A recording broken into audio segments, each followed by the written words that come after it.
So let us solve this problem. This is a challenging one. Write the standard form of a circle whose center is at 2 and 1 and contains the point -1 and -3. So, sa standard form ng equation ng circle, kailangan natin ng center. So, may center na tayo. There will be no problem. But we don't have the radius yet. So, para malaman natin kung anong radius, i-visualize muna natin ang ating circle. So, I have here the illustration. This is our center, 2 and 1, and it contains -1 and -3. Ibig sabihin nun, so dadaan dito sa -1 and -3 yung curve ng ating circle. So, parang ganito. Ayan. So, ito yung center, itong 2 and 1. So, parang ganyan. So, ito yung circle na dumaan dito sa point na -1 and -3. Sana malinaw. Kita ba? Ayan. -1 and -3. At eto, pag kinonect natin yung dalawang yan, nakakabuo natin ang radius. Siyempre, ito yung radius. Ano yung radius na yan? So, para malaman yung length ng segment na to, yan ay tinatawag nating, gagamitan natin ng distance formula. Okay? So, we have here distance. Ano nga ulit yung distance? Square root of x sub 2 minus x sub 1 squared plus y sub 2 minus y sub 1 squared. So, in our two ordered pair are 2, 1 and -1 and -3. Of course, this is our x sub 1, y sub 1, x sub 2, y sub 2. Okay, again, may lesson tayo tungkol dito. Pwede natin panoorin ulit ang ating video. So, x sub 2 is -1 minus +2. Then, square it. Plus, y sub 2 is -3 minus +1 squared. Solve tayo ulit. -1 minus 2 is -3. And then plus, -3 minus 1 is -4. So this is, -3 squared is 9. -4 squared is 16. And 9 plus 16 is 25. Square root of 25 is 5. Therefore, our radius is 5 units. So, since meron na tayo nito, pwede natin isulat yung ating equation.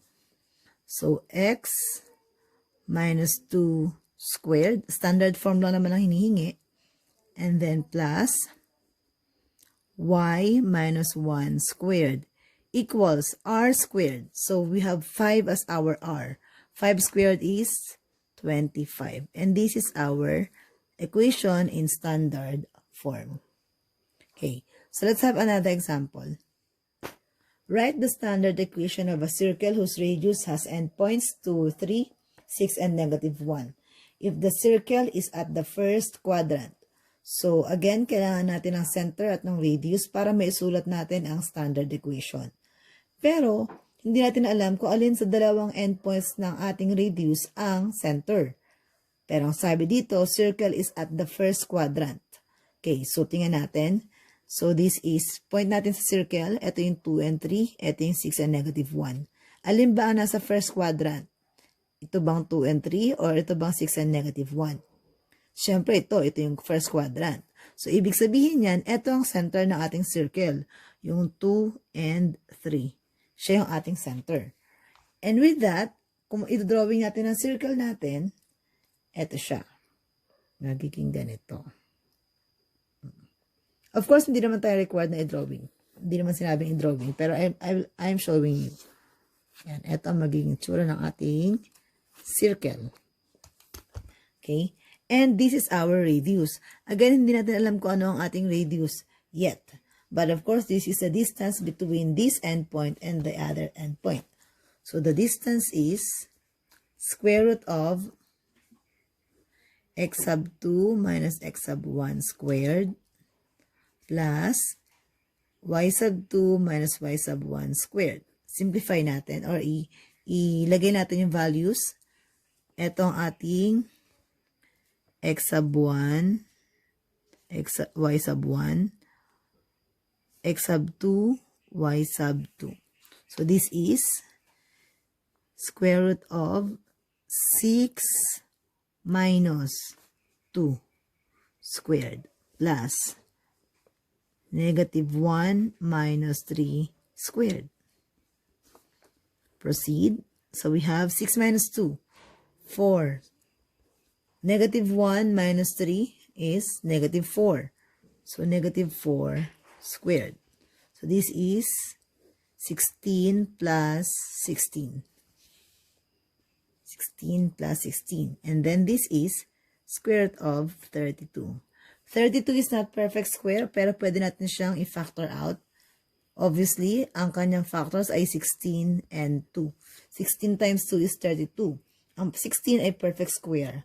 Extract natin ang root ng 16, which is 4. So the answer here is 4 square root of 2. This is our radius. 4 square root of 2. And now, let's have our equation.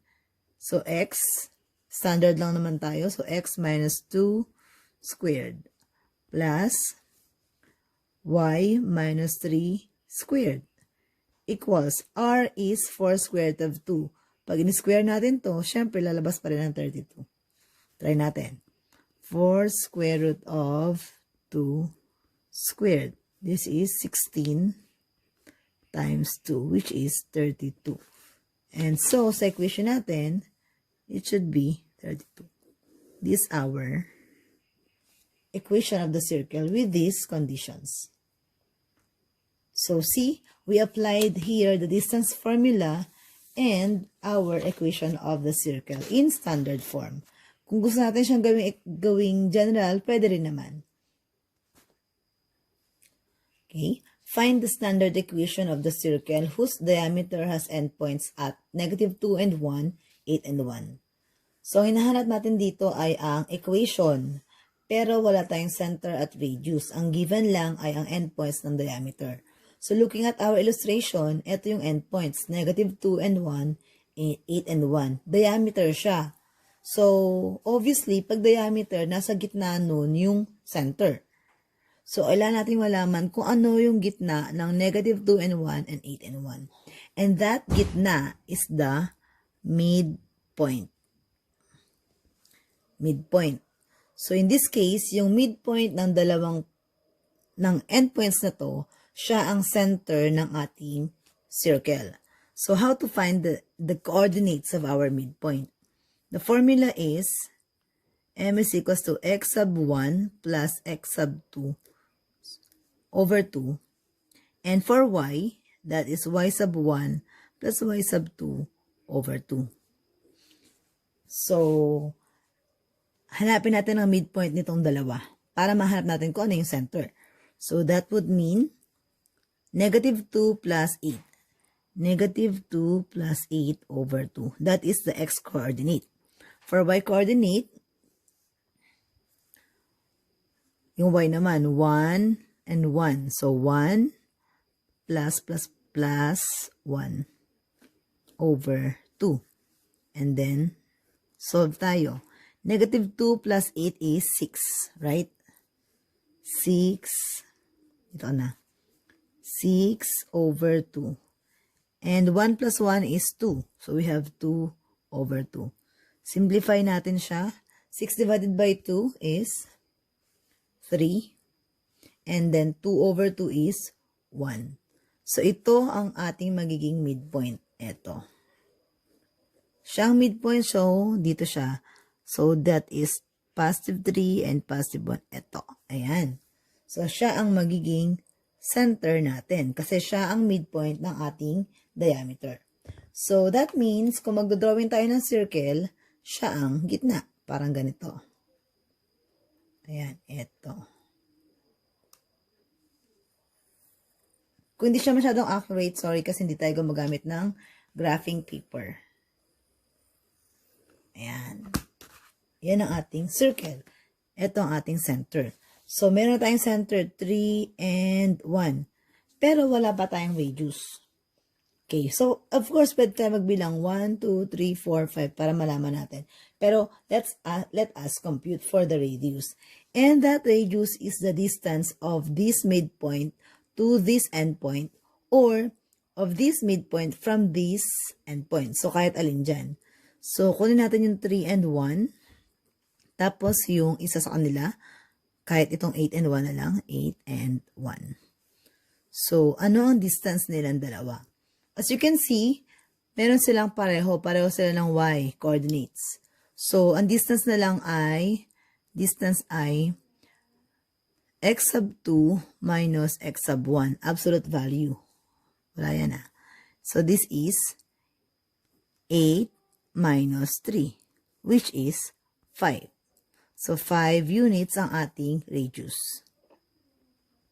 Kung magbibilang tayo, obvious naman to, 1, 2, 3, 4, 5. 5 units. Sa kanan, sa kaliwa, 1, 2, 3, 4, 5. 5 talaga siya. And our equation would be x, standard lang naman tayo, so this is x minus 3 squared plus y minus 1 squared equals 5 squared, which is 25. This is our equation in standard form. Find the standard equation of the circle whose diameter has endpoints at 1, 2, and 7, and 8. So, again, meron na naman tayong diameter. So kung may diameter tayo, lahat natin ng points.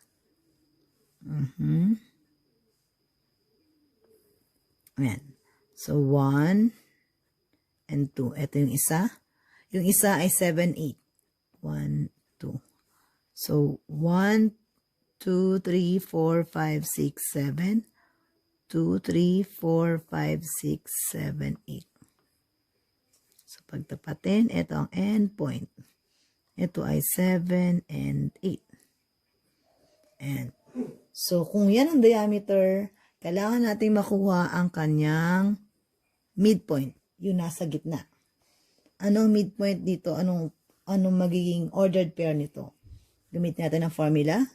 So, midpoint is equals to, yung coordinates niya, x sub 1 plus x sub 2 over 2. And for y, we have y sub 1 plus y sub 2 over 2. So, ito tayo. Yung x muna. 1 and 7. So, 1 plus 7 over 2. For y, 2 and 8. So, we have 2 plus 8 over 2. So, this is 1 plus 7. That is 8 over 2, of course. And then 2 plus 8, that is 10. Simplify, this will be 4 and 5. So, this will be our midpoint. 4 and 5. So, 1, 2, 3, 4, and then 5. So, this is 4 at 4 and 5.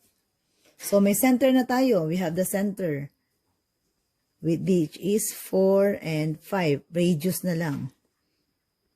Again, for radius, hanapin natin ang distance ng midpoint kahit alin dyan. Pwede rito sa 1 and 2. Pwede 7 and 8.